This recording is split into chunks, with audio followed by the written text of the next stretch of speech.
Hello friends, this is Nitin Dwivedi, MTech 2nd Sem IIPS DAVP. In this video lecture, we are going to discuss about function overloading and function overriding. These two terms look similar to each other, but they are not similar, they are completely different from each other. It is the very common doubt, very common question of the students. They get confused about what is function overloading, what is function overriding, and it is the very common question in your Viva also, Viva or interview. So let me explain you this one by one. Function overloading. In function overloading, we have the same name, several functions which have the same name, which are differentiated on the basis of type and number of the arguments.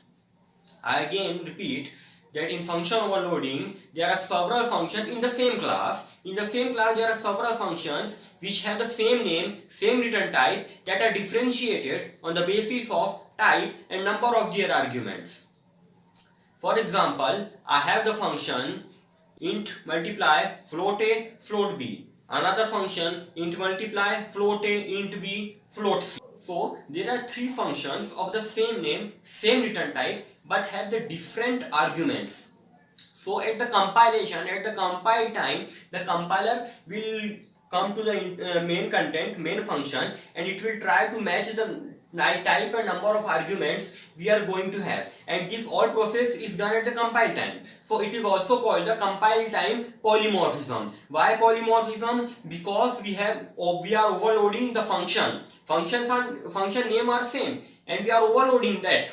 That's why it is called a compile time polymorphism. Let me show an example to you and it will clear. So here is our example.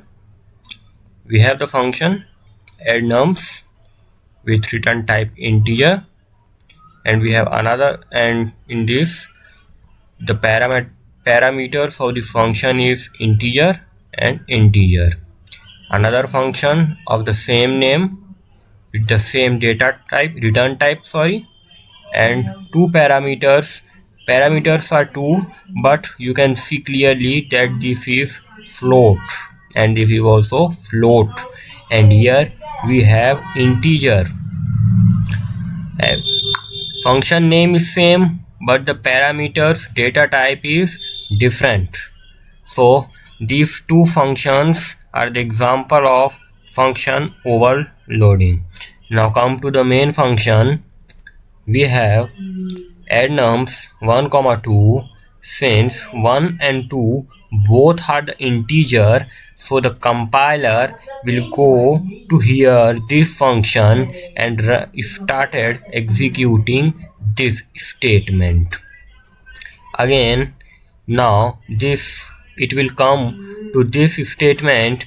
Then since it is a float type, you have a float type, it will try to find the function having two parameters of float type, and it will find this one. So it will come to this and it starts executing this block.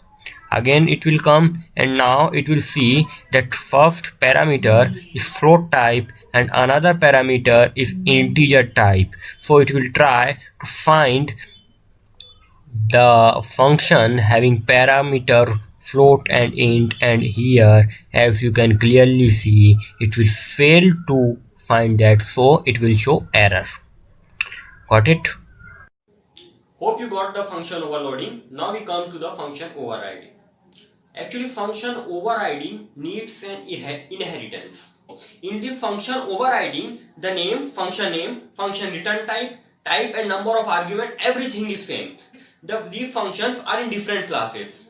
In the class A, there is a function of void sum int a comma int b. In class B, the class B derived from the class A, there is another function int sum int a comma int b, the same function, but the content inside the function is different. The function inside the class A is the same, function name, function prototype, function declaration is the same, but their definition is different in different classes. This is called a function overriding. Let's have an example for function overriding too.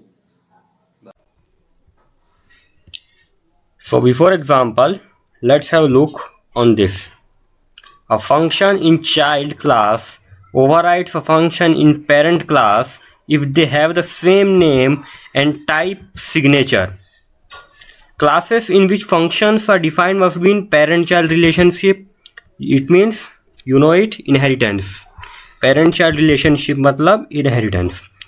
Overloading deals with the multiple function in the same class.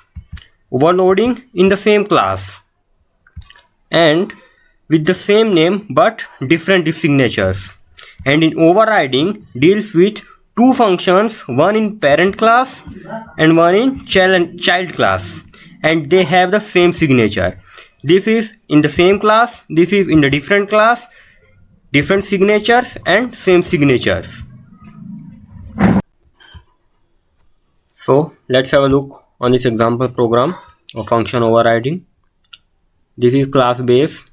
In protect section we have a function, and in function we have a block of in function block we have this statement base class function, whatever it is, and another class derived from this class. We have the class derived which is derived from this base class.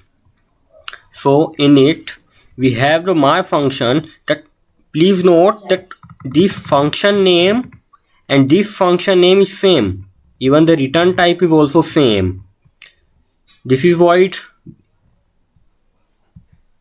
this is void, this is void, the name, this name and parameters are also void, but the content inside the function, means the block of the function, is different. It is the example of function override. In this, though both functions prototype is same, but the content inside them is different, and they work differently for different classes.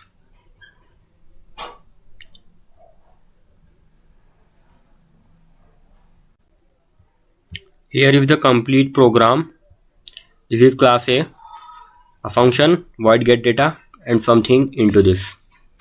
Another class B derived from this class A, and the same function void get data. Here is void get data and here is also void get data and something inside it. Now in the main section we created the object of B class. Now from this object we are trying to call the get data function. Now its question arises that which of the get data will be called, will be executed, the get data of class A or the get data of class B. So in this case let me tell you that it will execute the get data of class B, yani ki means the get data, the function of derived class, subclass. The function is invoked instead of function in class A because of member function overriding. That this function is not invoked in this example. So in this case this function will be called, not this function. So for overcoming this problem we have the virtual function concept. So at last let's come to the conclusion of our video. Function overloading and function overriding difference.